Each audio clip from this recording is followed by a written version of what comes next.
Good morning, Bucknutters. Welcome to the Bucknuts Morning 5 here on Wednesday, July 10th, 2024. I am Dave Biddle, very happy to be joined by Patrick Murphy.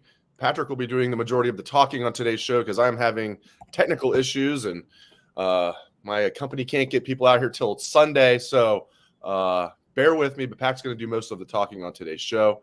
Want to let you guys know before we get to Ohio State football topics about our sponsor, Mando. Full body deodorant for men. It's great stuff, and you guys can get a great deal.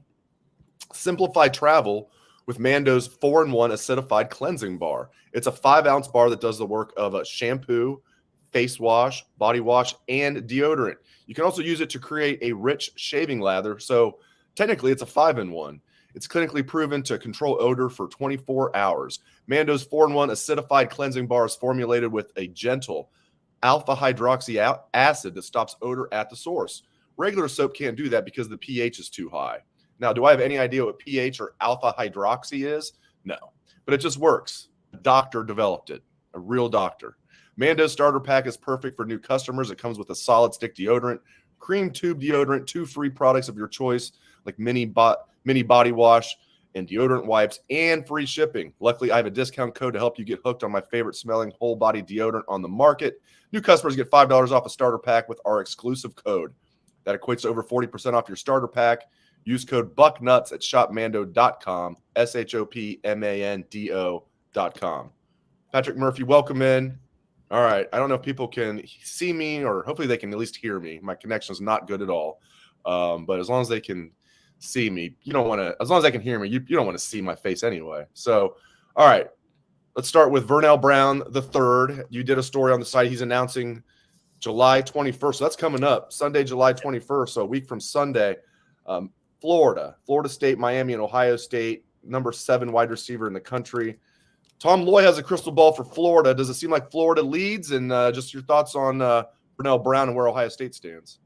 Yeah, I was talking with Bill Kurlick last night when Vernell Brown announced his announcement, I guess is how I'd phrase it. And that's the way Bill felt as well, similar to Tom, that Florida was the team to beat. And that's probably where he will end up. Vernell Brown, who, as you mentioned, one of the top receivers in the country. But we all know how this goes in today's day and age, right? It wasn't too long ago that we woke up one morning and everyone thought Justin Hill was going to commit to Ohio State. And then a few hours later, everything was shifting to Alabama, and that's where Justin Hill ended up committing. So, look, this isn't over. Vernell Brown's been on campus multiple times. As I wrote in the story, he was at the Michigan State game on an unofficial visit. He took an official visit to Ohio State earlier this summer. It was the first of the official visits he made to all 4 of his finalists. You're trying to pluck a Florida kid out of Florida, right? And a talented Florida kid. He's from Orlando. The composite has him as a 5-star. Our rankings have him as a 4-star.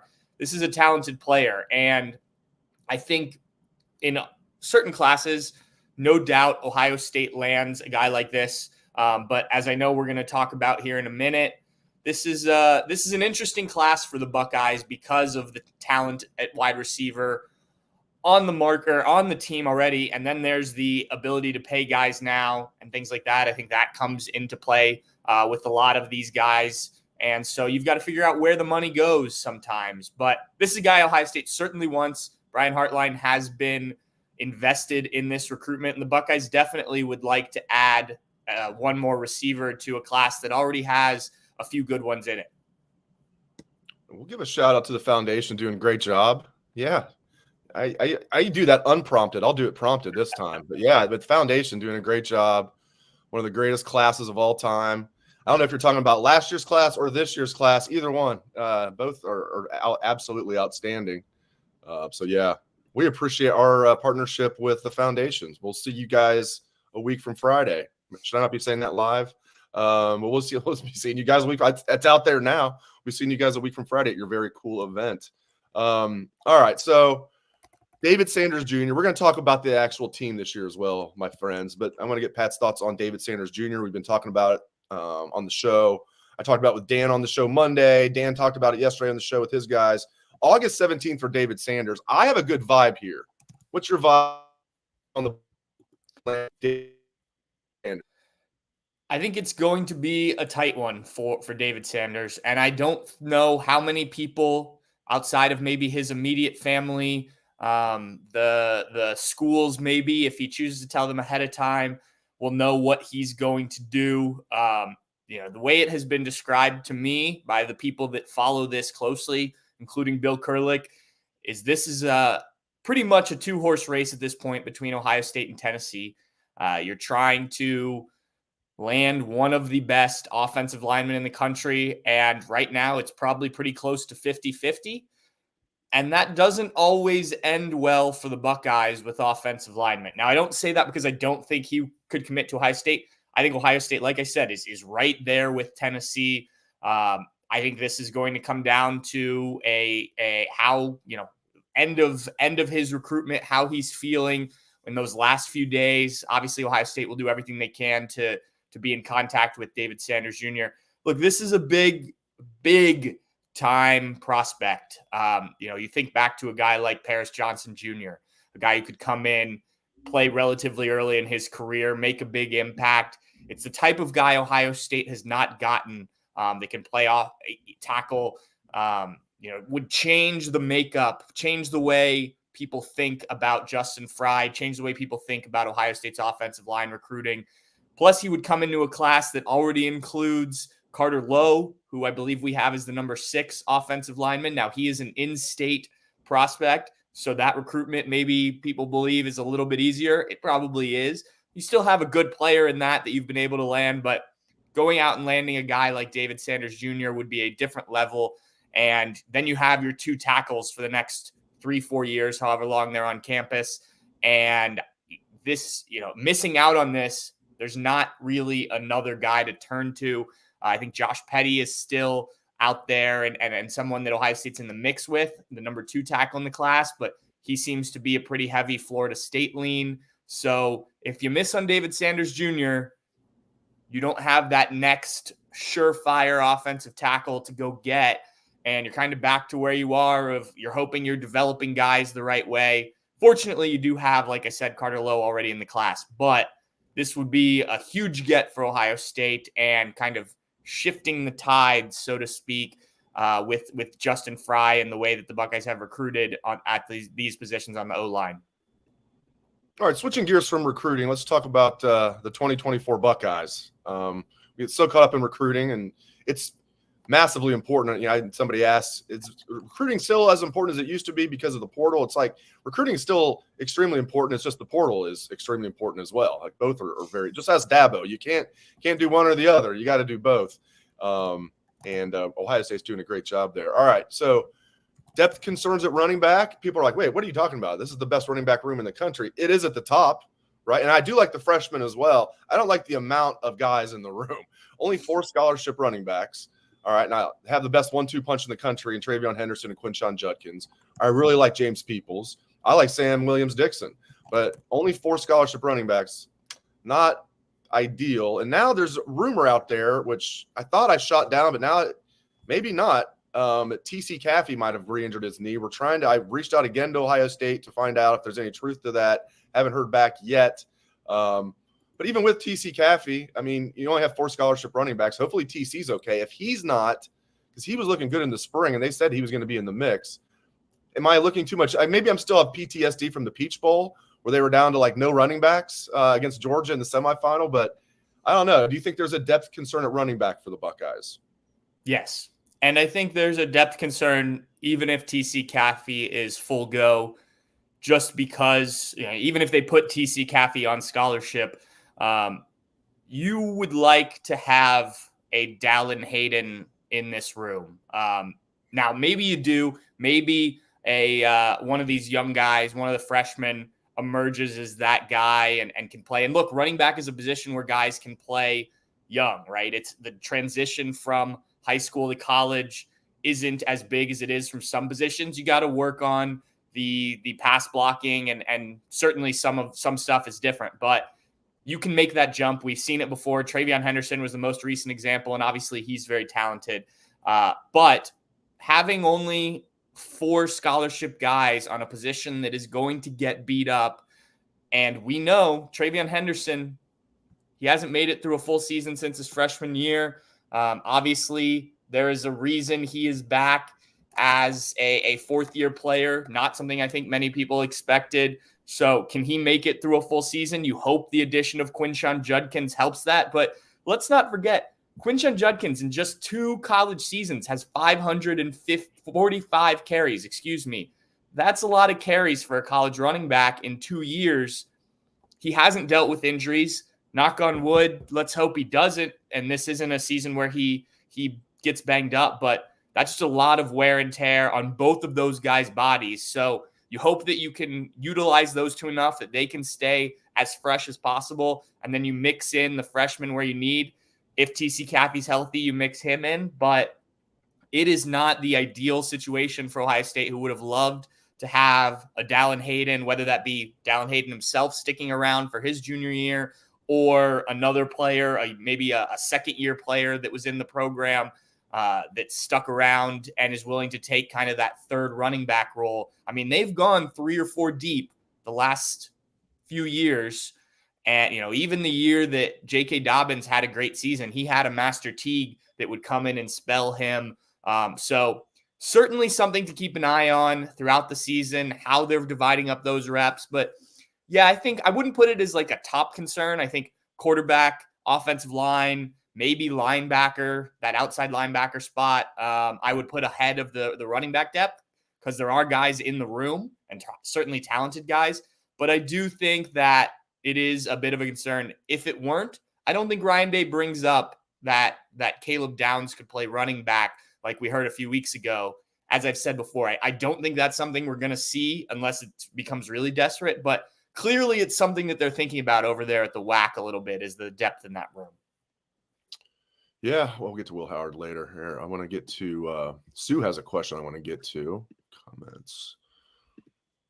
All right. Sue, what is happening with Brandon Ennis? Did he get hurt again or not progressing from last injury as expected?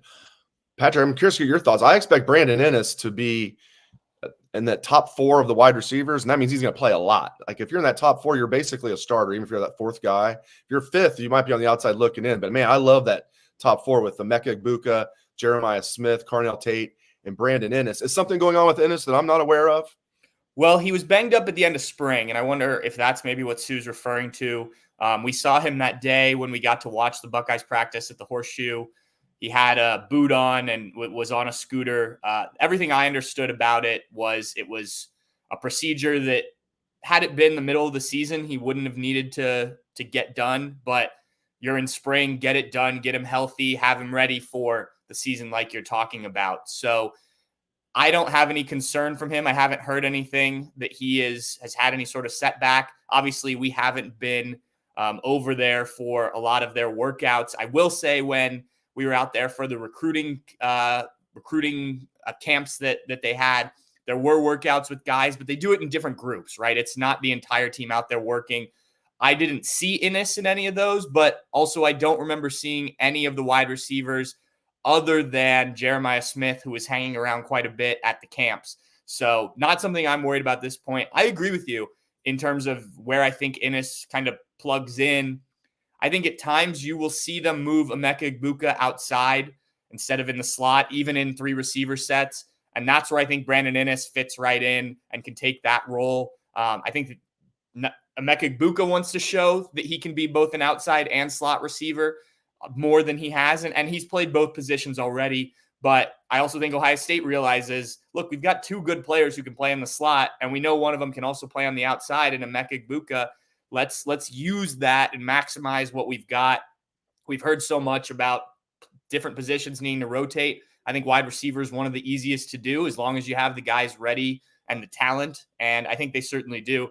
Ennis, to me, seems like a perfect guy to be that 4th guy, sometimes that 3rd guy, depending on how they line up. I'll let you guys know about Chubbies, our other sponsor, real quick. A lifestyle apparel brand that has no equivalent. In all of human history, Chubbies has crafted the most comfortable clothing with the most unique designs ever, and it's near impossible to wear them without being filled with the sense that life truly is a beautiful, awe-inspiring mystery with no fixed destination. So why not look good and feel good along the journey? No, seriously, Chubbies offers a huge variety of high-quality men's apparel. from super stretchy shorts and swim trunks in three inseam lengths to pants, polos, and button-down shirts for when you need to hit up your fave weekend brunch spot. When others see you sporting Chubbies in the wild, they're bound to say, "Oh, wow, that person is wearing Chubbies. I now immediately respect them and think they're cool." For a limited time, Chubbies is giving our listeners 20% off your order with our exclusive code. Use code Bucknuts at chubbiesshorts.com. Bucknuts at chubbiesshorts.com. And would you look at that, folks? For a limited time, our friends at Chubbies are giving our listeners 20% off with the promo code Bucknuts at checkout at chubbiesshorts.com. That's 20% off your order with the promo code Bucknuts. Support our show and tell them we sent you. Don't just blend in with the crowd. Stand out with Chubbies. All right. Will Howard. Expectations for Will Howard. Go. Well, one, I think he should be the starting quarterback. First of all, I think that's well, I think he will be the starting quarterback. Whether he should be or not, I am not paid to say. Frankly, I haven't seen enough of Will Howard to know that for sure. But what we have seen, I think that he certainly brings arm talent. I think there are some things that we saw in the spring where I'd like to see him be, for instance, the deep ball, and not even the deep ball, but like beyond that mid-range stuff. I'd like him to be able to get some more of that deeper stuff. Look, if he can be, and this is an idea that I've kind of been noodling the last few days. I got asked about Will Howard recently. If he can throw the ball in a JT Barrett-like way, and I think he's a more talented thrower than JT Barrett, but think of how JT was successful in this offense. It was being able to run, which we know Will Howard can do, being experienced, so he knows everything about the game. Will Howard certainly is experienced, more experienced than anyone else in that room. And then if you can, look, you don't have to be CJ Stroud and necessarily hitting these guys 30, 40 yards down the field all the time. JT Barrett had a good arm. It wasn't a great arm. And I think Will Howard has the potential to have a really good arm. I think there are NFL teams that have already expressed interest in Will Howard, maybe just not where he wanted to be in terms of draft rankings. But if he can just distribute this ball around the field in a similar way to JT Barrett did, the talent at receiver is higher. The talent around him at running back is higher. I think the offense can work really, really well if that is kind of the blueprint. You use some of those JT Barrett run plays that they did. And that was brought up to me previously by somebody close to the program, was that might be a way that they could utilize Will Howard. And this was specifically talking about running the quarterback. So I think you don't need to have that elite passer. You'd love to have it, obviously, but if you don't have it this year, there's enough talent on this team. You know how good this defense should be. So for me, Will Howard just needs to be, I don't want to say a game manager because I think he's more talented than that, but JT Barrett-like, and obviously he's built very different than JT Barrett. But I think if you are able to do some of the things that JT Barrett did and then maybe accentuate some other things that Will Howard's good at, you can have a pretty good passing game and the offense will flow like you expect it to. How much? I'm just assuming Will Howard's going to be the starter. I mean, how much chance does Devin Brown have of winning this job, or Julian Sand, or somebody else? Yeah, I think there's a chance. I think there's a chance for Devin Brown. I think if you are Julian Sand, maybe it's into the season. I've used a few times the Trevor Lawrence comparison when he was a true freshman. They did not start Trevor Lawrence at Clemson for the first, I don't remember how many games it was. Trevor Lawrence took over partway through his freshman year. I think if the passing game isn't going well, maybe at some point you flip it over to him and say, look, this kid's been really good in practice. There's going to be some growing pains, but let's give him a real shot at this. Devin Brown, I'd say, has the best shot of anyone. I think he does a lot of things similar to Will Howard. I think it's unfortunate that fans haven't gotten to see it due to the injuries, but he's certainly a talented quarterback. I just think the experience factor is going to be the difference there. If it's tight in fall camp between those two, you have a guy who's done it in games, in Will Howard, who won a Big 12 championship in 2022. He had Kansas State. I think they finished 6-3, which was one win off of the top record, or getting into the Big 12 championship game last year. So an experienced quarterback, a talented quarterback. I would say Devin Brown is also a talented quarterback, but the experience factor for me is probably what's going to differentiate those two. Now, if Devin Brown comes into fall camp and just looks great, and Will Howard's maybe still struggling to pick things up here or there, I think that's the opportunity for Devin Brown. But if it stays close, I think they lean on that experience side. And I saw Sue said that her worry is that we said that about McCord last year. I think you are completely justified in thinking that. We said a lot of the same things about this competition. What I will say with Will Howard is I've seen him do it on the football field, whereas we've not seen it with Kyle McCord or Devin Brown, really. I know Kyle McCord started one game for the Buckeyes. I just think Will Howard, because he's played as much as he has, there's a more confidence that he can get the job done, especially in an offense like Ohio State's, instead of a Kansas State offense where he's having to kind of do a little bit of everything. Thanks to Patrick Murphy for hopping on at short notice. I was just going to go solo today, but didn't want to do that with my connection being awful. So thank you very much to Patrick for his wisdom and, again, for jumping on short notice. Appreciate it, my friend. And thanks to all of our listeners, our viewers. Appreciate you guys very much. I know you have a lot of choices. Really appreciate you guys making Bucknuts Morning 5 a part of your routine Monday through Friday. Thanks again to Pat. Thanks to all of you. Hope everyone has a great rest of your day.